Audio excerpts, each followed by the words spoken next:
அதான் சொல்லப்படுகிறது. அதான் சொல்லும் முஅத்தினுக்குரிய நன்மையை ஸல்லல்லாஹு அலைஹி வஸல்லம் சொன்னார்கள்.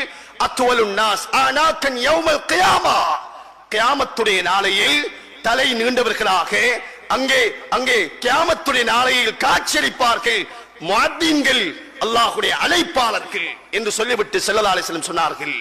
அந்த முஅத்தினுடைய அதானுக்காக அவர் எந்த அளவு சத்தமிட்டு செல்ல, அந்த சத்தம் எதுவரைக்கும் சென்றடையுமோ அதுவரைக்கும் இடைப்பட்ட கல்லுகளும் மரங்களும் இலைகளும் அந்த முஅத்தினுக்காக கியாமத்தில் சாட்சி சொல்லும் என்றார்கள் ஸல்லல்லாஹு அலைஹி வஸல்லம். அருமையான சோதர்களே, இந்த ஹதீஸை பயான் செய்யும் பொழுது சஹாபாக்கள் கேட்டார்கள், யா ரசூலல்லாஹ், முஅத்தின்கள் ஒரு சில நபர்கள் தான் இருப்பார்கள், இந்த நன்மையை சிறப்பை முஅத்தின்கள் மட்டும்தான் அடைந்து கொள்வார்களா?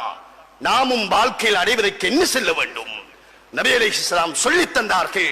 முஅத்தின் அதான் சொல்லும் பொழுது அந்த அதானை சத்தமிடாமல் செவிதாழ்த்தி முஅத்தின் சொல்வதை போன்று நீங்களும் அதற்கு ஜவாபு சொல்லுங்கள்.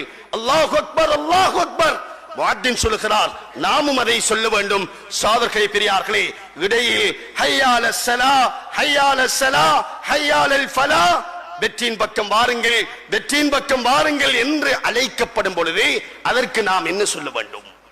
லா ஹவுல லா ஹவுல வலா குவத்த இல்லா பில்லாஹ் என்ற நலவுகள் கெடுதிகள் யாவும் உன்னை தவிர யாராலும் நிறைவேற்ற முடியாது.